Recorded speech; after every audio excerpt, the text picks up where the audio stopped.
চীন ও যুক্তরাষ্ট্রের মধ্যে চলমান বাণিজ্য যুদ্ধ আরও এক ধাপ উত্তপ্ত হলো। এবার মার্কিন পণ্যে শুল্ক বাড়িয়ে 125% করল চীন। শুক্রবার চীনের অর্থমন্ত্রী এই সিদ্ধান্তের কথা ঘোষণা করেন।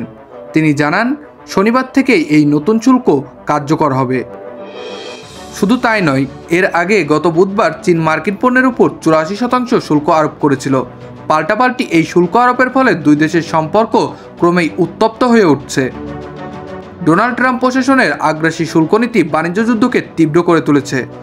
যদিও ট্রাম্প 3 মাসের জন্য অন্যান্য দেশের উপর শুল্ক স্থগিত রাখার সিদ্ধান্ত নিয়েছেন, তবে চীনের ক্ষেত্রে উচ্চ শুল্ক হার বজায় রেখেছেন। বিশ্ব বাণিজ্য সংস্থার মতে এই শুল্ক যুদ্ধের কারণে চীন ও যুক্তরাষ্ট্রের বাণিজ্য প্রায় 80% পর্যন্ত কমে যাওয়ার আশঙ্কা রয়েছে।